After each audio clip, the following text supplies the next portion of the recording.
ಇನ್ನು ಸ್ಟಾರ್ ನಟಿಯಾಗಿ ಕಾಣಿಸಿಕೊಂಡಿದ್ದಂಥ ಒಂದು ಕಾಲದಲ್ಲಿ ನಟಿ ಪ್ರೇಮ ಅವರು ಅಂತಂದರೆ ಅಷ್ಟೇ ಕಾಲ್ ಶೀಟ್ಗಾಗಿ ಒಂದು ಕಾಲ ಕಾಯ್ತೀವಿ ಅಂತ ಹೇಳ್ಬೋದು.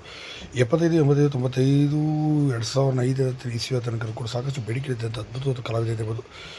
ಕನಸುಗಾರ, ಯಜಮಾನ, ಸೂರ್ಯವಂಶ, ಸಿಂಹದ್ರಿ ಸಿಂಹ ಈ ಸಾಕಷ್ಟು ಒಳ್ಳೊಳ್ಳೆ ಸಿನಿಮಾಗಳನ್ನು ಕೊಟ್ಟಂಥ ಪಾಂಡುರಂಗ ವಿಠಲ ಸಿನಿಮಾಗಳನ್ನು ಕೂಡ ಮಾಡಿದಂಥ ಅದ್ಭುತವಾದ ನಟಿ ಅಂತ ಹೇಳ್ಬೋದು. 2005ರಲ್ಲಿ ಬಂದಂಥ ಹಾರರ್ ಸಿನಿಮಾದಂಥ ಶಿಶಿರ ಸಿನಿಮಾದ ಕೊನೆಯ ಸಿನಿಮಾ ಆಯಿತು ಅಂತ. 21 ವರ್ಷಗಳು ಪ್ರೇಮರಲ್ಲಿ ಹೋದ್ರೆ ಏನಾದರೂ ಅಂತ ಕೂಡ ಯಾರಿಗೂ ಸಹ ಗೊತ್ತಿರಲಿಲ್ಲ. ಸದ್ಯ ಅವರು ಉದ್ಯಮದ ಕಡೆ ಒಲವು ಕೊಟ್ಟು ಸಾಕಷ್ಟು ಜನ ಕೆಲಸವನ್ನು ಕೊಟ್ಟು ಈಗ ಕೊಡಗಿನಲ್ಲೇ ವಾಸವಾಗಿದ್ದಾರೆ ಅಂತ ಹೇಳಲಾಗ್ತದೆ. ಇನ್ನು ಇವ್ರದ್ದಾದಂಥ ಕಾಫಿ ಎಸ್ಟೇಟ್ಗಳನ್ನು ಕೂಡ ಹೊಂದಿದ್ದಾರೆ, ಅದನ್ನು ಕೂಡ ನೋಡ್ಕೊಂಡು ಹೋಗ್ತಿದ್ದಾರೆ. ಅಲ್ಲೂ ಕೂಡ ಸಾಕಷ್ಟು ಜನಕ್ಕೆ ಕೆಲಸವನ್ನು ಕೂಡ ಕೊಟ್ಟಿದ್ದಾರೆ ಅಂತ ಹೇಳ್ಬೋದು. ಇನ್ನು ಇತ್ತೀಚೆಗೆ ದೇವಸ್ಥಾನದಲ್ಲಿ ಕಾಣಿಸಿಕೊಂಡಿದ್ದರು, ಮದುವೆ ಆಗ್ತಾರೆ ಅಂತ ಸುದ್ದಿಗಳು ಹರಿದಾಡಿತ್ತು. ಇನ್ನು ಈ ಬಗ್ಗೆ ಮೇಡಮ್ ಸಿನಿಮಾ ಕಾಣುತ್ತಿರುವಂಥ ಒಬ್ಬರು ಯೂಟ್ಯೂಬರ್ ಹೋಗಿ ಪ್ರಶ್ನೆ ಮಾಡಿದ್ದಕ್ಕೆ ಸಿನಿಮಾಗಿಂತ ಉದ್ಯಮದ ಕಡೆ ಒಲವು ಕೊಟ್ಟಿದ್ದಾರೆ. ಈಗ ಬರ್ತಾರೆ ಸಿನಿಮಾಗಳಿಗೆ ತಲೆಬುಡ ಯಾವುದೂ ಇರೋದಿಲ್ಲ, ಇಂಥ ಸಿನಿಮಾಗಳಲ್ಲಿ ಅಭಿನಯಿಸೋಕ್ಕೆ ಸಾಧ್ಯ ಆಗುತ್ತೆ ಹೇಳಿ. ಅಷ್ಟೇ ಅಲ್ಲದೆ ಹಿರಿಯ ಕಲಾವಿದರಿಗಂತೂ ಅವಕಾಶಗಳ ಕೊರತೆ ಅಂತೂ ಖಂಡಿತ ಆಗಿದೆ. ಎಲ್ಲ ಕಾರಣಗಳಿಂದಾಗಿ ನಾನು ಉದ್ಯಮದ ಕಡೆ ಒಲವು ಕೊಟ್ಟಿದ್ದೇನೆ ಅಷ್ಟೇ ಅಂತ ಹೇಳಿದ್ದಾರೆ.